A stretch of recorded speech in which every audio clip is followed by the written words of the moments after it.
Hey foodies, welcome back to my kitchen, and if it is your first time here, a big warm welcome to you too. Today we are making a classic Nigerian chicken stew, rich, flavorful and perfect with rice, bread or yam. I will guide you through each step, so whether it's your first time cooking chicken stew or you are just trying new method, you are in the right place, so let's get into it. Start by washing your chicken pieces thoroughly. This removes any dirt or residue. But remember, raw chicken can spread bacteria if you're not careful.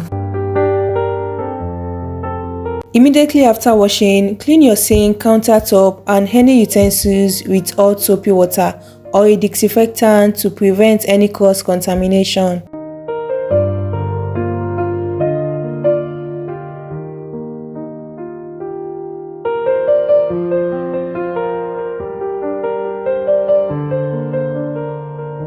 Next, place the chicken in the pot, add chopped onions, crushed ginger, smoked paprika, dry oregano, curry powder, seasoning cubes, salt and cloves of garlic. Mix everything well to coat the chicken evenly. Cover and let it steam on low heat for 5 to 10 minutes so the flavors meld into the chicken before adding water. While the chicken is steaming, I move on to the fresh peppers and tomatoes. First, I'm starting with the fresh bell peppers. This adds sweetness and body to the stew. Wash them thoroughly, especially the stem area because that part tends to trap dirt.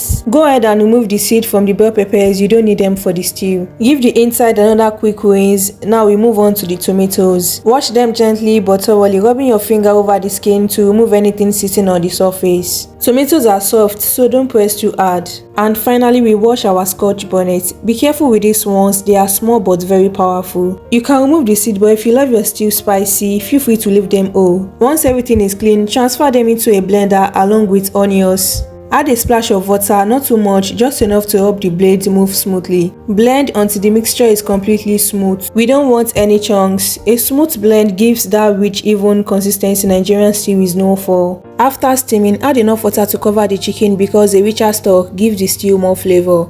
Cover the pot and let it boil until the chicken is tender. As it's cooked, the chicken releases even more flavor into that stock, and that stock, trust me, is going to transform our stew. When the chicken is done, go ahead and separate it from the stock. Place the chicken in a clean bowl and keep the stock aside. Please don't throw that stock away, it's like money in the stew world. We will use it later to bring everything together. Now that our chicken is beautifully boiled and full of flavor, let's take it to the next level. We are going to air fry it to give it that gorgeous golden color and slightly crispy skin without deep frying. Air frying is one of my favorite hacks because it gives that roasted fried taste without using a lot of oil. Perfect for when you want flavor but still keep things a little healthier. If you have a lot of chicken, air fry in batches, don't overcrowd the air fryer. Okay, while the chicken is doing its thing in the air fryer, let's start cooking the stew. This is the perfect moment to multitask so the cooking process is faster. In a clean pot, I'm heating some vegetable oil. You want it hot enough to fry but not smoky. Once the oil is hot, add onions and fry them until they soften and become fragrant. And you guys, the smell alone tells me the stew is going to be amazing. Now that our onions are soft and fragrant, it's time to add the tomato paste. This step is super important for building that deep, rich stew flavor. I'm adding about 2 to 3 spoons of tomato paste. Tomato paste is very concentrated, so it gives your stew a richer color and stronger tomato base compared to fresh tomatoes alone. So I'm stirring it really well, mixing it with the onions so everything blends nicely. At first, the paste will be thick and a bit sticky, but as it fries, it softens and spread out beautifully. You will notice the color changing. It goes from bright red to a deeper darker shade. That's how you know the raw taste is cooking out and the flavors are developing. I pour in my blended pepper mix. This is the foundation of the Nigerian stew, and you can already tell from the color that it's going to be good.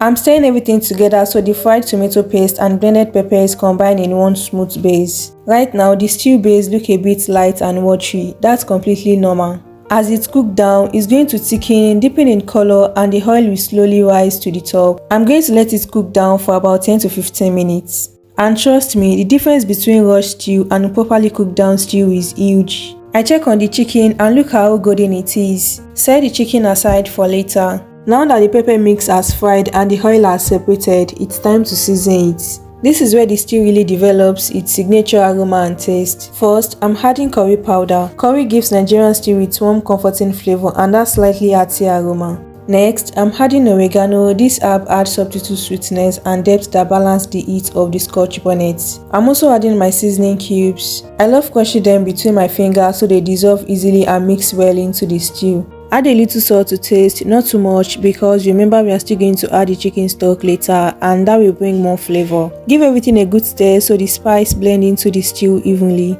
Now that the stew is seasoning and everything is well mixed, I'm going to add the air-fried chicken. Adding it at this stage helps the stew and chicken marry together so every bite is juicy and seasoning all the way through. I gently place the chicken into the stew, make sure each piece sits comfortably so the stew can coat it properly. I like adding the stock right after the chicken because it helps loosen the stew and let the flavor start blending instantly. Give it a light stir, nothing too much, just enough to make sure the stew, chicken and the stock come together. I leave this to cook on low heat so the chicken absorbs the stew and the stew thickens beautifully. This part is so important because it's where all the flavors really come together. This is looking good already. The chicken is getting softer and the stew is starting to thicken nicely. I don't stir too much at this stage, just a gentle stir to make sure nothing is sticking to the bottom. And our stew is ready. It's rich and full of deep flavor. This is what a good Nigerian stew should look like. If you love classic Nigerian stew, this is it. Rich, bold and absolutely delicious. If you enjoyed this video, give it a thumbs up, share it and of course subscribe for more delicious recipes. I will see you in the next video and enjoy your meal.